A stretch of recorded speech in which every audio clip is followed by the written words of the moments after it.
tentang darah yang keluar dari wanita.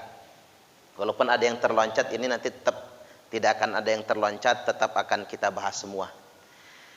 Biar satu rekaman di YouTube-nya enak dilihat dan bisa ditonton oleh yang lain. Jadi kita ini ngaji malam ini ilmunya bukan cuman buat kita, tapi juga banyak yang nonton yang lain ketika sudah diupload di channel YouTube. Faslun, fasal tentang darah wanita.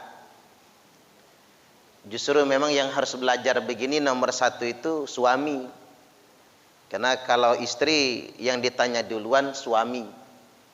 Enggak bagus juga kan istri japri ke Ustadz Mukmin langsung misalnya. Khawatir istrinya Ustadz Mukmin ngambek nanti malahan. Makanya dia tanya nomor satu ustadznya ya suaminya. Wa yakhruju minal farji salasatu dima'in. Yang keluar dari farji itu ada 3 macam darah. Yang pertama damul haid. Yang pertama darah haid. Kemudian yang berikutnya wan nifas, yang kedua darah nifas. Dan yang ketiga wal istihadah, darah istihadah. Dan ini kita harus bisa membedakannya. Minimal menurut kriteria umum ilmu fikih. Fal haidu, adapun haid, di sini dikatakan huwa damul khariju min farjil mar'ati ala sabilis sihah. Jadi darah yang keluar dari farji wanita ala sabilis sihah, dari jalur sehat. Artinya darah yang keluar dalam kondisi normal, bukan karena sakit. Min ghairi sababil wiladah, bukan dari sebab karena melahirkan. Itu yang disebut dengan darah haid. Dan di sini dikatakan walaunuhu, dan warnanya, warna darah haid itu aswadu muhtadimul ladda'un. Jadi darah yang hitam kemerah-merahan atau merah kehitam-hitaman dan hangat. Kalau panas mendidih ya Pak ya. Jadi bahasanya hangat. Jadi darah yang merah kehitaman atau hitam kemerahan dan hangat. Kalau bapak-bapak perlu konfirmasi ya tanya istrinya. Apakah benar dia terasa hangat? Nah ini ilmu Bapak Ibu. Jadi kalau enggak ada ulama susah Pak kita mendefinisikan hukum itu. Jadi ulama itu sedetil itu. Makanya wajar kalau dikatakan al-ulama'u warasatul anbiya. Ulama itu pewaris para nabi. Karena inilah tugas ulama menjelaskan. Banyak perkara hukum Islam ini detailnya belum dijelaskan oleh nabi, dan itulah tugasnya ulama. Karena kalau zaman dahulu enak ada nabi-nabi Bapak Ibu. Zaman dahulu ada nabi-nabi. Masyarakat bingung sedikit diutus nabi. Hanya saja nabi yang jumlahnya 124.000 lebih, au aktar lebih, tidak turun lagi. Bahkan kita pun hanya mengimani yang 25. Jadi nabi kita sudah khatimul anbiya, penutup para nabi. Jadi sekarang mau nanya ke siapa? Sahabat sempat bingung, ya Rasul, kalau nabi sudah selesai, enggak ada lagi Rasul, kami bagaimana? Nah itulah fungsinya ulama sebagai pewaris para nabi. Selanjutnya wan nifas, darah nifas. Di sini dikatakan huwa damul khariju akibal wiladah. Darah nifas itu adalah darah yang keluar akibat melahirkan. Akibat melahirkan termasuk juga melahirkan belum waktunya, prematur ya. Selanjutnya wal istihadah. Darah kategori ketiga adalah darah istihadah. Darah istihadah itu darah penyakit, bahasa sederhananya. Beri kata kalau darah penyakit dia tidak menyebabkan wajib mandi. Karena dia penyakit, bukan darah kotor. Di sini dikatakan bahwasanya untuk membedakan mana nifas, mana haid, mana darah penyakit, ada penjelasan fikihnya. Di sini dikatakan wa aqallul haid yaumun wa lailatun, sedikit-dikitnya wanita haid itu sehari dan semalam. Sehari dan semalam. Berarti dalam durasi 24 jam. Begini. Kalau ibu-ibu haid maghrib ini, begitu besok pagi bangun ternyata darahnya nggak ada lagi, itu belum dianggap bersih. Baru dianggap bersih kalau sore menjelang maghrib memang tidak ada darah lagi. Lewatkan semalam, lewatkan sehari. Atau haidnya besok pagi, pas malam bersih, itu belum boleh mandi dan belum boleh sholat. Tunggu sampai besok subuh. Kalau besok subuh ternyata memang nggak keluar lagi, maka wajib mandi dan wajib sholat. Jadi yaumun walailatun, sehari dan semalam. Ini pasti Pak, kalau ada orang gangguan haid nanya begitu istrinya, Pak, kok saya haidnya cuma dari pagi sampai sore? Muncul tanda tanya, ini malam mandi nggak ya? Sholat nggak ya? Nah, karena kita sudah ngaji, hukumnya tetap haid dan belum boleh sholat. Lewatkan sehari dan semalam. Selanjutnya wa aktaruhu, paling banyak khamsata asyara yauman, haid itu 15 hari. Akan muncul pertanyaan, gimana kalau haidnya 7 hari belum selesai? Masih haid berarti? 10 hari kok masih keluar darah? Masih haid berarti? Nggak boleh mandi. Karena ada orang salah kaprah ngejawabnya, ya Bu, kalau biasanya 7 hari, 10 hari masih keluar darah, anggap aja sudah bersih. Fatal betul itu Pak. Fatal sekali. Kalau jawaban begitu, kentara nggak pernah ngaji. Itu kentara betul. Jadi nggak tahu hukum. Dianggap kira-kira saja, nggak boleh. Nah, dikasih batasan maksimal menurut fikih itu khamsata asyara yauman. Haid itu 15 hari maksimal. Jadi kalau ibu-ibu sudah lewat dari 15 hari, 16 hari masih keluar, berarti haid yang keluar di hari ke-16 bukan lagi haid namanya, tapi istihadah, penyakit. Sudah wajib mandi, wajib sholat, kalau Ramadan wajib puasa. Ini kerangka fikihnya. Batas minimal sehari semalam, wa ghalibuhu pada umumnya 6 dan 7 hari, maksimalnya 15 hari. Lewat dari konteks itu maka dia istihadah, penyakit. Baik, yang selanjutnya wa aqallun nifasi lahdatun, dan sedikit-dikitnya nifas itu setumpahan. Jadi ada kemungkinan orang begitu melahirkan nifasnya keluar semua sekalian. Apalagi yang memang sudah dikuras, kemungkinan besar yang operasi sesar mungkin ya. Kemungkinan besar yang operasi sesar itu lebih cepat selesai nifasnya karena dibersihkan.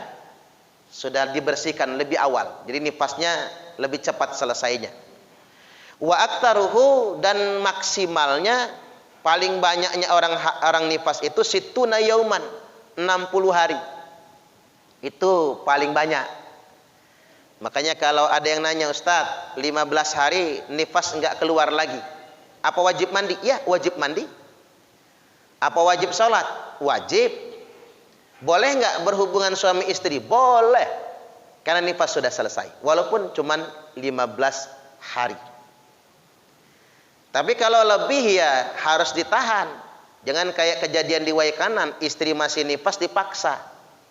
Karena istrinya nolak, akhirnya anaknya yang digigit, meninggal dunia. Tapi psikopat namanya Bapak Ibu ya, gangguan jiwa itu namanya. Karena ngapa? Dianggapnya gara-gara punya anak nih, saya nggak bisa ngedeketin bini. Allahu Akbar. Naudzubillah. Jadi 60 hari. Jadi kalau 40 hari kan umumnya. Wa ghalibuhu arba'una yauman. Pada umumnya orang nifas itu kan 40 hari. 40 hari belum selesai, maka tunggu. 50 hari belum selesai, 60 hari belum selesai, lewat dari 60 hari namanya istihadah, penyakit. Hari 61 atau 3 bulan misalnya, sebulan sisanya berarti istihadah, penyakit. Sudah wajib salat, wajib mandi. Selanjutnya, nah ini penting juga ini, biar ibu-ibu yang KB itu nggak bingung. Aqallut tuhri bainal haidatain 15 yauman. Aqallut tuhri, sedikit-dikitnya masa suci, bainal haidatain, dari 2 masa haid. Jadi haid bulan ini sama haid yang berikutnya, itu ada jarak masa suci. Nah, sedikit-dikitnya jarak masa suci itu 15 yauman, 15 hari. Contoh kasusnya begini. Ibu-ibu hari ini bersih dari haid, sudah mandi wajib, sudah sholat maghrib. Seminggu kemudian keluar darah lagi. Keluar darah lagi misalnya. Itu bukan haid, tapi istihadah, penyakit. Apalagi 3 hari lagi keluar darah lagi. Itu bukan haid, itu penyakit. Karena dikatakan haid lagi kalau sudah 15 hari ke depan. Ini hukum fikih. Waduh, kalau nggak ada ulama bingung kita Pak ngejawab hukum kayak gini. Ini sudah dibaku. Dan kita nggak perlu ngegali sendiri. Yang memfatwakan siapa? Al-Imam Asy-Syafi'i. Ulama yang memang sudah mumpuni. Makanya kalau perkara fikih ini nggak bisa kalau nggak pakai kitab, itu nggak bisa. Karena kita nggak bisa memutuskan hukum sendiri, harus pakai ulama. Jadi biasanya yang mengalami gangguan tuh yang KB. Yang KB itu kan dikit-dikit bercak, dikit-dikit bercak, dikit-dikit keluar. Nah, patokannya begitu aja. Dari bersih pertama itu dia butuh 15 hari lagi untuk dikatakan haid lagi. Kalau belum nyampe 15 hari berikutnya, dia bukan haid, tapi namanya istihadah. Itu namanya penyakit. Atau begini, bagaimana dengan perempuan karena KB sepanjang tahun nggak pernah haid? Itu di YouTube itu ada yang fatal jawabnya Pak. Ya anggap saja haid dari tanggal sekian sampai tanggal sekian tiap bulan. Nah, tanggal haid itu nggak usah puasa, nggak usah sholat. Itu kacau jawabannya. Nggak boleh itu memfatwakan begitu. Ini belibet banget orang ngasih hukumnya. Dan sayangnya itu di-upload di YouTube, itu berbahaya sekali. Berfatwa tanpa rujukan fikih itu memang sangat berbahaya sekali. Jadi wala hadda li aktsarihi, dan tidak dibatasi berapa maksimal masa sucinya. Jadi ibu-ibu hari ini haid, enggak pernah haid lagi 10 tahun kemudian baru haid, enggak apa-apa. Enggak masalah itu. Berarti dia nggak pernah haid, wajib sholat. Jangan dikira-kira, kira-kira tanggal sekian datang bulan nih, berhenti sholat. Ya nggak boleh, malah dosa itu, nggak boleh. Kira-kira tanggal sekian Ramadan puasa, nggak puasa, dianggap haid, nggak bisa. Jadi masa suci di antara haid sekarang dengan haid berikutnya, wala hadda li aktsarihi, tidak dibatasi berapa jumlahnya, semau-maunya. Selanjutnya wa aqlu zamanin tahidu fihil mar'atu tis'u sinin. Sedikit-dikitnya masa haid zaman, dihitung zaman ya. Dihitung zaman wanita itu dianggap haid itu tis'u sinin, yakni 9 tahun. 9 tahun. Begini maksudnya. Kalau ibu-ibu punya anak gadis, 7 tahun sudah haid, bukan haid, istihadah, penyakit itu. 8 tahun sudah datang bulan, kan kaget nih. Kecepat amat nak, itu istihadah, belum baligh dia. Tapi kalau dia sudah umur 9 tahun baru dikatakan haid. Makanya Nabi itu menikahi Aisyah. Ada riwayat yang mengatakan Aisyah masih berumur 6 tahun. Ada riwayat yang mengatakan Aisyah masih berumur 7 tahun. Waktu dinikahi oleh Nabi, katakanlah 7 tahun lah. Makanya Aisyah belum bisa diapa-apakan. Karena belum dianggap baligh. Dipulangkan dulu ke bapaknya. Setelah masuk usia baligh 9 tahun baru diambil oleh Nabi. Ya, jangan kayak perspektif orang liberalis Pak, yang menuduh Nabi dengan celaan yang bukan-bukan. Kok menikah sama anak kecil? Kita ini baru modern sekarang Bapak Ibu. Zaman penjajahan Belanda sama Jepang, anak 9 tahun nikah udah biasa, betul nggak kira-kira? Udah biasa kan? Zaman nenek moyang kita Pak, 9 tahun nikah udah biasa. Itu baru abad kita loh. Abad 21 ini, ribuan tahun lamanya udah biasa anak umur 9 tahun menikah itu. Enggak mesti sekarang undang-undangnya berapa? 19 tahun kan? Kalau perempuan 19 kalau nggak salah. Laki-laki 21. Cuman kalau punya anak gadis ngebet pengen nikah umur masih 17, jangan dihalangi Bapak Ibu, nikahkan saja walaupun suratnya nyusul. Nunggu isbat dari pengadilan agama apa ya, kalau nggak salah itu. Karena ngapa? Daripada dia kawin sendiri, mending kita kawinkanlah. Walaupun kasih wawasan, bukan zamannya sekarang, sekolah dulu. Karena sekolah SD itu masuk 7 tahun, perkiraan orang berarti lulus SMA itu kalau nggak 18, 19. Karena wajib belajar 12 tahun, kan begitu. Maka dari itu jangan terlalu kaku juga sebagai orang tua. Karena memang bahaya juga. Undang-undang tetap berlaku sebagai peraturan. Undang-undang itu nggak salah. Tujuannya ya buat kita juga. Pernikahan dini juga kan ada resiko kadang-kadang. Kurang bagus juga. Tapi yang perlu saya tegaskan, kalau anaknya ngebet, ya daripada terjadi apa-apa, lebih baik mencegah daripada mengatasi masalah kan. Tiba-tiba dia tumburan di jalan bypass lalu melendung kan bahaya. Mending kita dulukan kan. Itu lebih baik, lebih aman, lebih maslahah. Jadi sekali lagi saya ingin tegaskan, 9 tahun, usia 9 tahun itu dianggap haid bagi wanita. Tapi bagaimana kalau 9 tahun belum haid? Berarti belum balik. 10 tahun belum balik. Kalau nggak haid juga, maka 15 tahun ketentuan fikihnya. Sama kayak laki-laki, nggak mimpi-mimpi basah.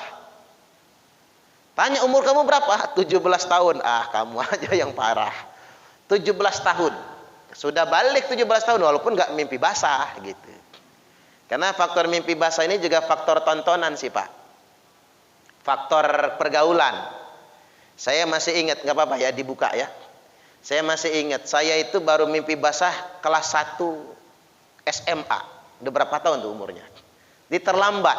Anak sekarang SD mimpi basah. Allahu Akbar. Karena nonton Pak, nonton yang bukan-bukan. Artinya tidak kelihatan. Dan Bapak Ibu, saya perlu kasih tahu, orang yang nggak pernah mimpi basah adalah Nabiullah Muhammad sallallahu alaihi wasallam. Itu mukjizat. Makanya saya nggak bisa lagi ngaku nabi. Nabi Suparman misalnya. Karena udah pernah mimpi basah. Berarti nggak cukup kriteria jadi nabi. Enak, kita ini hukum itu dibuat rileks, dibuat longgar. Baik Bapak Ibu, wa aqlul hamli sittatu ashur. Sedikit-dikitnya orang hamil itu 6 bulan. Orang hamil itu 6 bulan. Berarti 6 bulan sudah bisa lahiran. Bukan 7 bulan Bapak Ibu, 6 bulan sudah bisa lahiran. Makanya ada orang ngomong kok 5 bulan lebih prematur, tapi kok anaknya sehat. Berarti sebetulnya sudah masuk 6 bulan itu hitungannya. Sedikit-dikitnya orang hamil 6 bulan. Wa aktsaru arba'u sinin. Nah, cuman saya sampai sekarang masih mikir itu yang paling banyaknya ini, Pak. Paling banyak orang hamil itu arba'u sinin, 4 tahun lamanya. Hamil apa? Anak ular kira-kira. Apa anak unta ya kira-kira ya. Allahu Akbar. 4 tahun. Maksud saya begini Bapak Ibu, kan banyak ulama juga ya Pak. Dikandung usia sampai 12 bulan tuh ada. Banyak kan orang-orang dulu 12 bulan nggak lahir-lahir itu. Ada Bapak Ibu. Jadi jangan panik. Sekarang kan banyak orang tua panik pakai HPL, hari perkiraan lahir. Padahal HPL itu kan bisa meleset. Dia cuma ngukur pakai alat. Saya udah tanya sama dokter, "Dok," kata saya, "HPL ini akurat enggak?" "Enggak juga sih," kata dia. Bisa maju ya bisa mundur. Maka Bapak Ibu kalau patokannya HPL begini, jangan patok ke sana, patokan ke kitab. Ini 4 tahun. Jadi jangan panik. HPL-nya misalnya hari ini tanggal 5 November misalnya. Ya 5 November kok belum ada berasa-berasa gitu. Kontraksi juga belum, enggak usah panik. Ini ujuk-ujuk minta masuk rumah bersalin, rumah sakit bersalin. Ditunggu sehari, 2 hari enggak ada kontraksinya. 3 hari nggak ada kontraksi, mulai dokter mikir, "Bu, operasi aja ya." Duit. Ujung-ujungnya ke sana, UUD, ujung-ujungnya duit. Parahnya lagi begini, karena nggak sabaran disuntik perangsang, kan tersakitnya luar biasa. Ya karena saking sakitnya Bapak Ibu akhirnya minta dioperasi. Ada yang telepon saya, Ustadz, tolong doanya biar melahirkan lancar. Hana waladat Maryam wa Maryamu waladat Isa ukhruj ayyuhal maulud biqudratil malikil ma'bud. Ya, istri saya kan tak bacain itu, bayinya yang ngajak keluar. Sekali ngeden, 2 kali ngeden, 3 kali brojol dia. Makanya ibu-ibu kalau susah melahirkan telepon saya. Bukan saya yang datang ya. Jadi maksudnya begini, saya tanya sama dia, kamu sudah pecah ketuban belum? Belum Ustadz. Lu ngapain di rumah sakit? Kata saya. Udah HPL, pulang kata saya. Apa boleh? Boleh pulang. Kalau nggak dioperasi itu kata saya. Pulang dia. Nah kalau sudah tus pecah ketuban, kan butuh waktu 48 jam untuk keluar. Itu maksimal kan begitu, 2 hari 2 malam. Sabar, baru bacakan tuh doanya. Salat sunnah 2 rakaat, bacakan doa, nanti bayinya ngajak keluar. Tapi kalau belum pecah ketuban, sabar dulu, gek. Jadi jangan dibuat panik melahirkan itu. Usahakanlah Bapak Ibu melahirkan itu normal. Jadi jangan dikit-dikit sesar gitu. Karena buat kesehatan kita juga sebetulnya, biar ngerasakan gimana sensasinya melahirkan itu. Tapi kalau sudah terlanjur ya namanya musibah ya, ujian dari Allah Ta'ala. Selanjutnya wa ghalibuhu tis'atu asyhur, dan pada umumnya orang hamil itu 9 bulan. Baik, saya lanjutkan, dipersingkat ya. Wa yahrumu bil haidi wan nifasi tamaniyatu asya. Diharamkan bagi orang yang haid dan nifas 8 perkara. Diharamkan bagi orang yang haid dan nifas itu 8 perkara.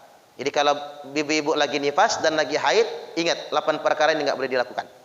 Yang pertama as-shalah, haram sholat. Jadi kalau haram berarti kalau tetap dikerjakan dosa. Sama tadi, haid sudah 8 hari, masih haid, tapi maksa sholat, dosa, bukan dapat pahala. Jadi bukannya dapat pahala, malah dapat dosanya. Jadi jangan, ya, ketika kata haram berarti nggak boleh sama sekali. Wasaum, haram puasa. Jangan belagak, bulan Ramadan ibu-ibu lagi haid. Puasa lah, kuat kok. Kan puasanya pakai pembalut, ya nggak ada urusannya lah. Yang penting haram puasa. Kalau nggak mau makan minum silakan, tapi ingat jangan puasa, haram hukumnya, malah dosa. Wa qiraatul Quran, haram baca Quran. Nah, ini yang sering ngeyel nih ibu-ibu itu, lagi haid tetap baca Quran. Haram. Malah dosa, nggak dapat pahala. Saya nggak tahu Pak, itu fatwa dari mana ya orang haid boleh baca Quran itu? 4 madhab itu nggak ada yang membolehkan. Oh boleh Ustadz, nggak apa-apa. Dari mana fatwa hukumnya? Nggak ada. Nggak ada sumber fatwa, ini bukan khilafiyah. Kalau khilafiyah itu kunut nggak kunut gitu. Atau nyentuh istri kalau madhab Syafi'i batal, madhab Hanafi nggak batal. Itu khilafiyah namanya. Tapi kalau membaca Quran, orang haid, orang nifas nggak boleh, haram. Kecuali berzikir atau membaca ayat yang dijadikan untuk zikir, tapi niatnya zikir, jangan niat baca Quran. Selanjutnya wa mashul mushaf, megang mushaf Al-Quran itu haram. Mushaf, buku Al-Quran itu tidak boleh dipegang. Wa hamluhu, dan membawanya juga nggak boleh. Dibawa Al-Quran itu tidak boleh. Wa dukhulul masjid, masuk masjid nggak boleh. Kira ibu-ibu pengen pengajian betul, ngedengerin ceramah, tapi lagi datang bulan, tuh di situ tuh, di beranda di luar masjid, kedengaran kan? Atau nonton YouTube nih. Jadi nggak boleh masuk masjid orang yang sedang haid. Ada banyak sekarang Pak, umat Islam juga yang berfatwa orang haid boleh masuk masjid. Waduh, itu fatal sekali karena fatwa tak bersumber gitu, fatwa sendiri. Itu yang disebut dengan Islam liberal. Islam liberal itu begini, berfatwa sendiri, nggak mau ikut ulama. Nah itu tuh sebenarnya Islam liberal tuh yang kayak gitu tuh, nggak boleh. Selanjutnya wat tawaf, haram tawaf. Makanya kalau lagi haid, umroh atau haji, jangan ecak-ecak bersih, haram, malah berdosa dipaksa tawaf. Wal wat'u itu berhubungan suami istri, itu haram hukumnya. Di ulama itu sopan betul bahasanya ya, pakai kata wal wat'u. Selanjutnya wal istimta'u bima baina surati wa rukbah, bermesraan dengan suami antara udel sampai lutut, itu juga haram. Selanjutnya wa yahrumu alal junubi khamsatu asya, diharamkan bagi orang yang junub 5 perkara. Diharamkan bagi orang yang junub 5 perkara. Junub itu jima belum mandi wajib, atau masturbasi belum mandi wajib, berarti junub namanya. 5 yang dilarang bagi orang yang junub. Atau mimpi basah belum mandi wajib. 1 as-shalah, haram sholat. Wa qiraatul Quran, haram membaca Quran orang junub. Tulsab, haram menyentuh mushaf dan membawa wahaduhu. Wa tawaf, haram tawaf. Dan yang terakhir lubzu fil masjid, duduk diam di masjid. Kalau lintasnya masih boleh. Duduk diam di masjid kayak gini. Lesehan duduk sambil mendengarkan ceramah, enggak boleh kalau orang junub. Bagian akhir wa yahrumu lal muhditsi salasatu asya, dan haram bagi orang yang muhdits. Muhdits itu apa? Orang yang berhadas kecil. Orang yang berwudu batal wudunya. Orang yang batal wudu cuma 3 yang haramkan. 1, as-shalah, haram sholat. Lagi sholat kentut misalnya. Lanjutin aja, malas ngulang, dosa lu, haram hukumnya. Selanjutnya buat tawaf, haram tawaf.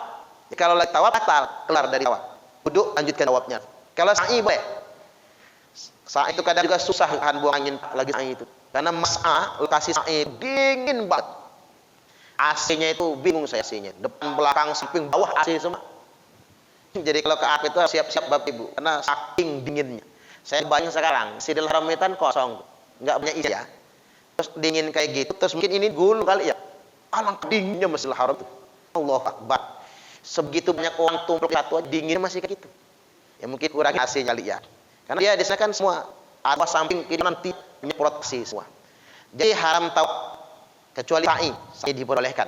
Selanjutnya yang ketiga wasul mushaf, menyentuh mushaf Quran yang enggak boleh. Baca Quran boleh. Yang penting enggak pegang mushafnya. Baca di Quran bukan orang kan baca. Enggak punya wudu, boleh. Tetap ada pahalanya. Orang yang baca Quran tanpa berwudu sah, berpahala. Yang penting dia tidak menyentuh mushaf Al-Quran. Ini fatwa mazhab Syafi'i. Baik, demikian ulasan kajian kita pada kesempatan kali ini. Sekarang kita buka tanya jawab, persilahkan. Persilakan. Pertanyaannya bebas. Ya, ini dulu. Karena rumah aja. Silakan. Oh ya. Ya, harusnya di sini kalau ibu juga begitu kalian. Mushaf. Mushaf itu lembaran begini. Lembaran yang tulis Al-Quran. Itu yang disebut dengan mushaf. Mushaf itu bisa jadi dari kulit, ditulis kulit pohon, hewan gitu. Bisa juga yang ditulis di batu zaman dulu, itu juga mushaf. Termasuk sekarang di kertas. Tapi kalau yang di handphone itu namanya bukan mushaf. Jadi kalau Bapak Ibu baca Quran, kalau pegang handphone hendaknya wudu, boleh. Karena tidak anggap mushaf Al-Quran. Jadi memang ada Quran dalam bentuk digital. Jadi kalau HP dibawa ke kamar ketet, berarti aplikasi Quran tidak boleh terbuka. Karena kalau terbuka sama saja menghinakan Quran. Saya sering katakan, Pak, segala sesuatu yang tidak pantas ditulis kalimat suci jangan ditulis kalimat suci. Contohnya apa? Peci. Peci itu jangan ditulis kalimat suci. Jangan ditulis kalimat la ilaha illallah. Orang tulis kalimat la ilaha illallah di peci, kayaknya benar, tapi salah menurut hukum fikih. Kenapa salah?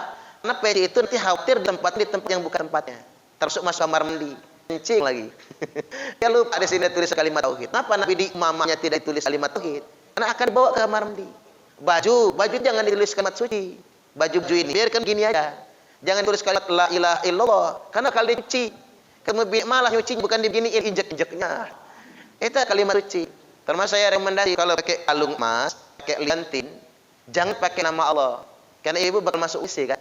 Rep kan kalau ngelepas kalung dulu. Karena bakal masuk WC, maka jangan tulis kalimat Allah. Lebih baik tulis nama suaminya. Pak Husain Kusayang. Tulis nama suami, lebih baik begitu. Tidak bisa macam-macam, Pak Praptoku yang ganteng misalnya kan. Buat nama seperti itu, jangan kalimat suci. Cuman saya kadang-kadang menginginkan kayak itu, takut orang gak berkenan, Pak. Tapi itu agama itu gitu. Saya khawatir di Bandung pun saya pernah lewat, itu sampai saya foto itu. Di gang, gede banget tulisan kalimat tauhid, la ilaha illallah. Tapi di situ ada anak kecil kencing di situ. Maksudnya bagus tuh kalimat tauhid, tapi mbok jauh jangan ditulis di situ maksudnya. Karena itu bukan tempatnya, gitu. Bukan tempatnya. Baik, silakan masih ada. Ibu ya.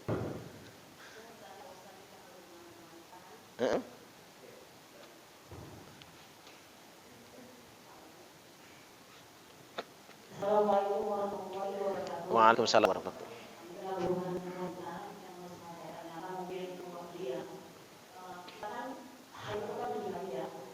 Ya.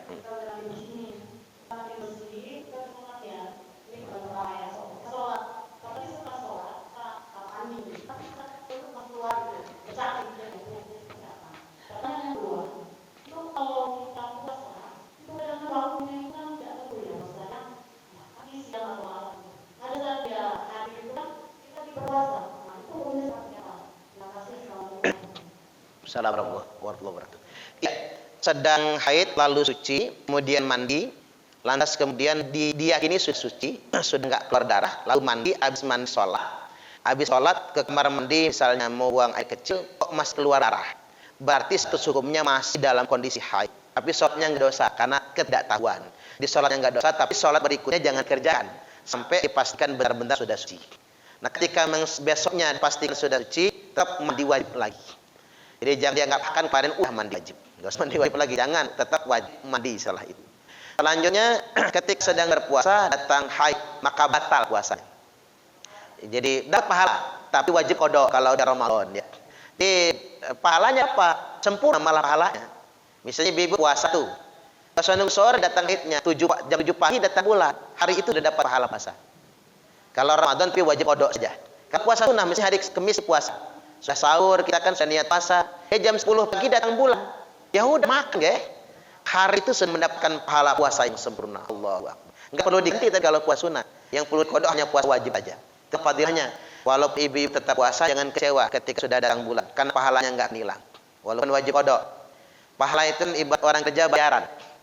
Ibarat orang kerja upah. Kerjanya sampai sore terupah penuh. Oh, itu yang keren. Enggak apa-apa kerjanya setengah hari, tapi upah sehari. Itu maksudnya gitu. Jadi Allah itu enggak pelit sama pahala. Karena Allahul Ghani, Allah Maha Kaya, Allahu Akbar, Allah Maha banyak karunia pahalanya. Jadi begitu. Silakan Mas ya. Pak Ustaz ya, silakan. Ya, silakan Pak. Waalaikumsalam warahmatullahi wabarakatuh.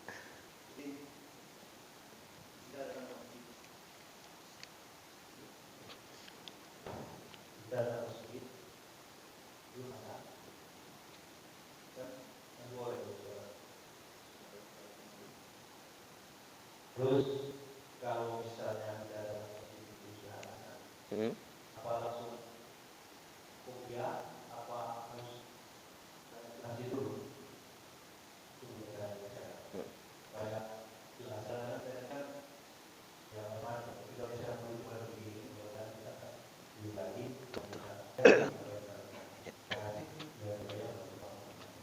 Waalaikumsalam warahmatullahi wabarakatuh. Ya, ini banyak perkara yang bikin syak perkara ini Pak. Kata yang ditanyakan Pak Husain memang banyak yang dilema. Ini mesti bagaimana?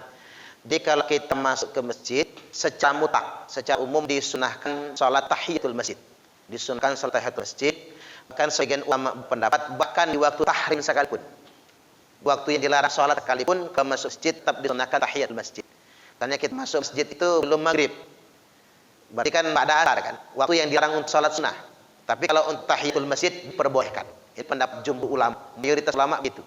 Tapi sebagian ulama berpendapat kalau waktu yang diharapkan cukup diganti tasbih 3 kali. Tapi saya mengambil pendapat tetap disunahkan tahiyat masjid. Kemudian bagaimana kalau kita datang ke masjid sekira-kira waktunya ini sudah mendekati qomat.